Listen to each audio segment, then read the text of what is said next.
Well, those are the headlines here on France 24 at this hour. Another intense day then in French politics this Thursday. The French Prime Minister Sébastien Lecornu has survived 2 no-confidence votes after winning crucial backing from the Socialist Party. This after Lecornu offered to suspend the government's controversial pension reform until after the 2027 election, a move demanded by the Socialists. Well, France 24's Antonia Kerrigan is covering this story for us. We spoke to her just a short time ago.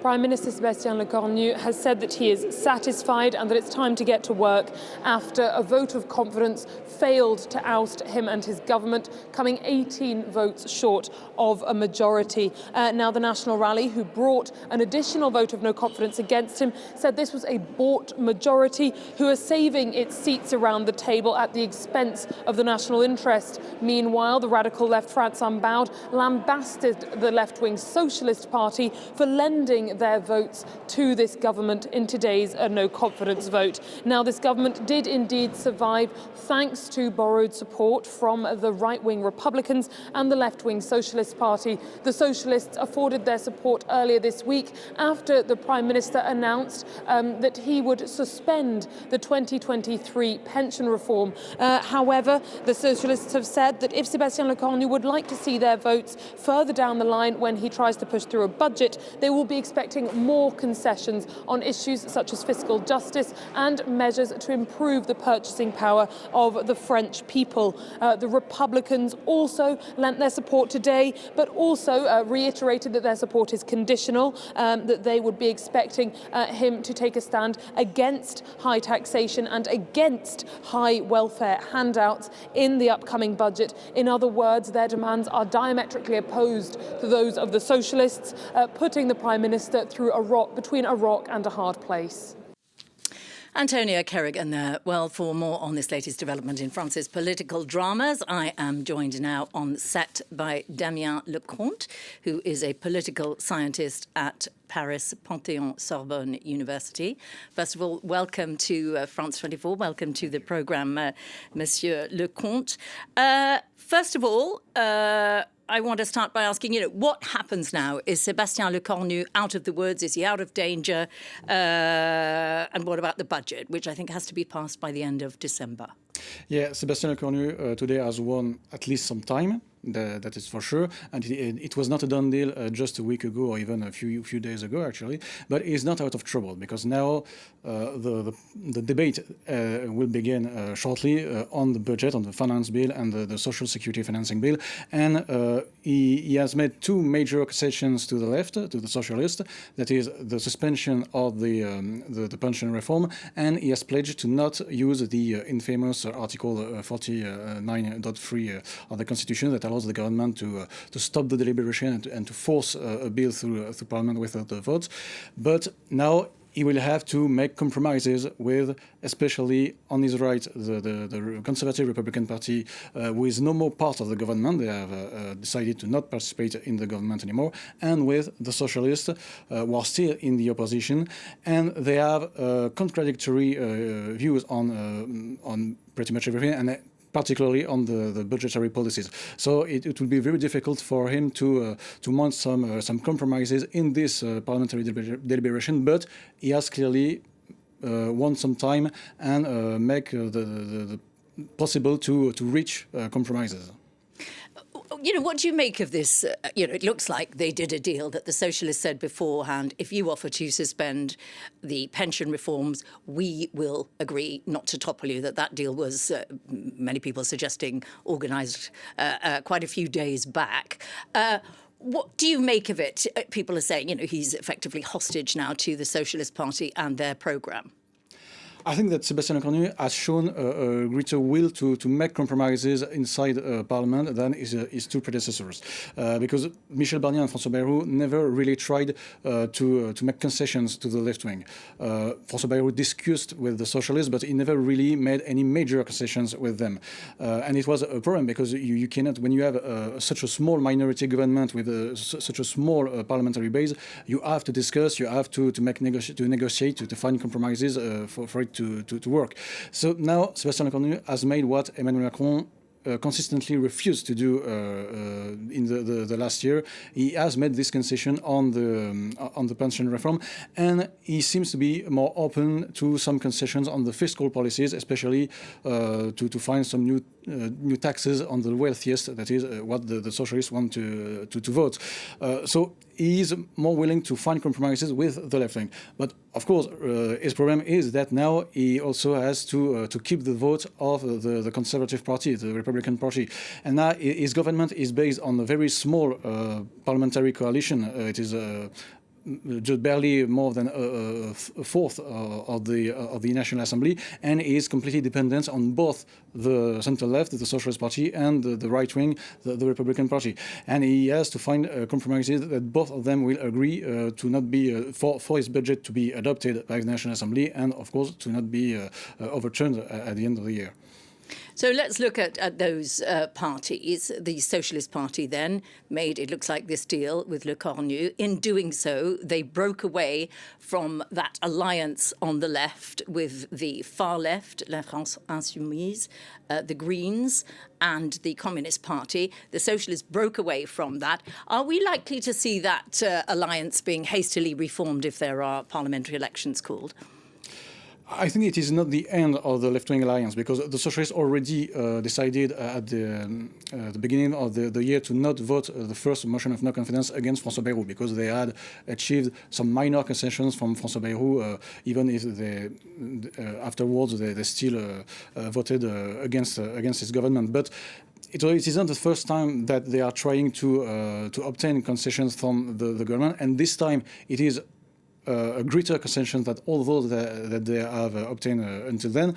So I think that they are hoping that the other left-wing parties, left-wing groups in the National Assembly will still fight with them in the parliamentary deliberation, because even if the government has pledged to make this concession, this suspension of the pension reform, it remains to see how what will come from the parliamentary deliberation on the finance bills, because the Socialists will need to have the help of the other left-wing groups in the National Assembly, and to reach some votes, maybe from the centrists or even from the right, the far right on some issues.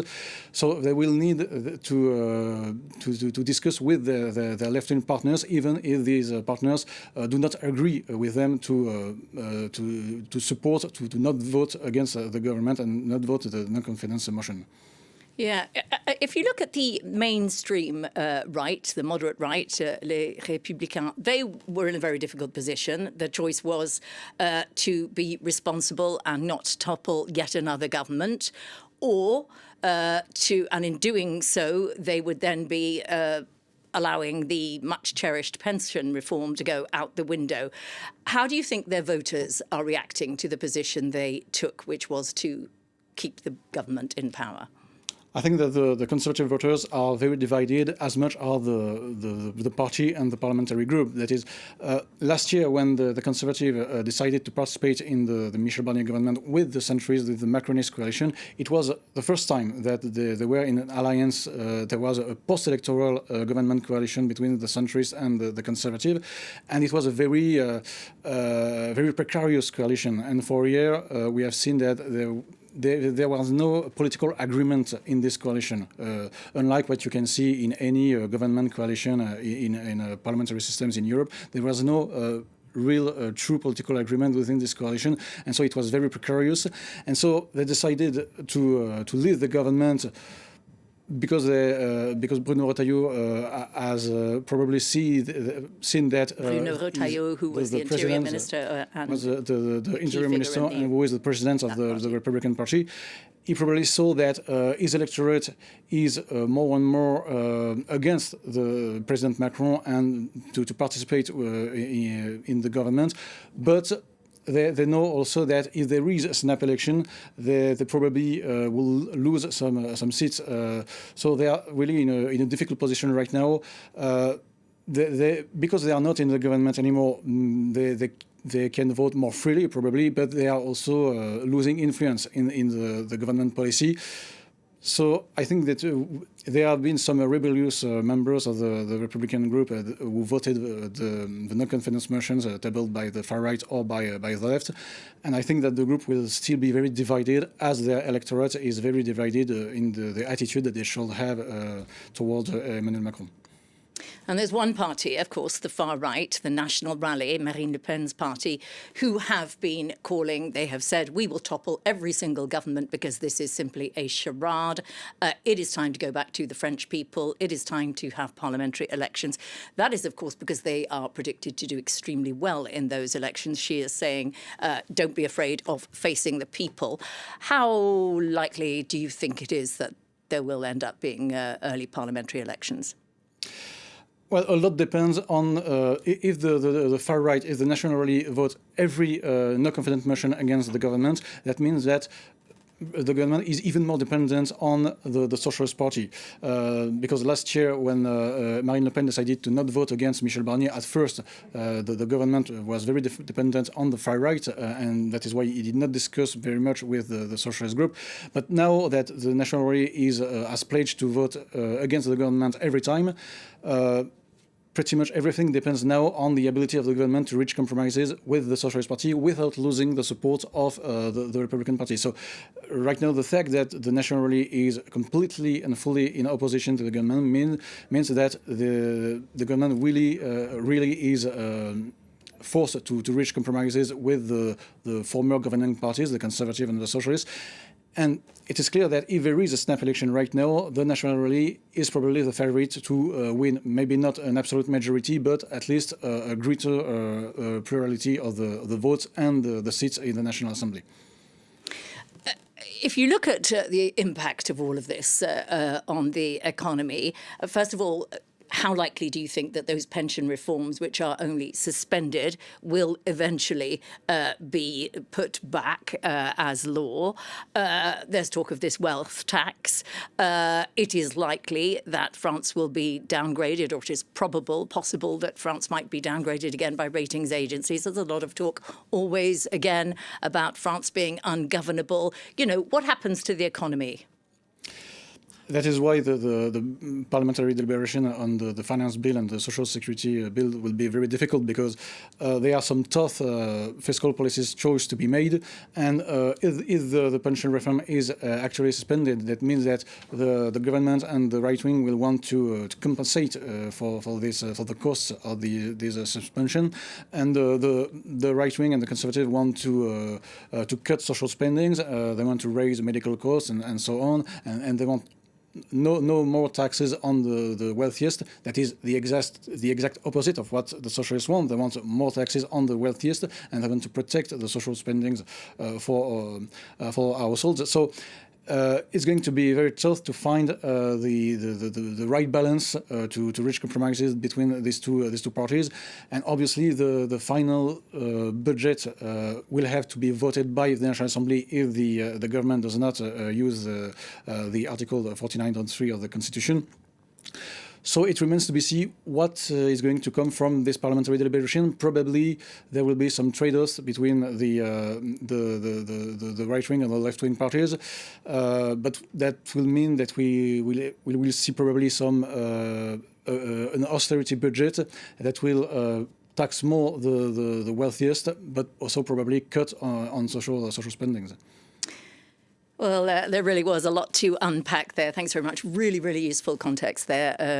Thanks very much, Damien Lecomte of Paris Panthéon-Sorbonne University. Thank you very much.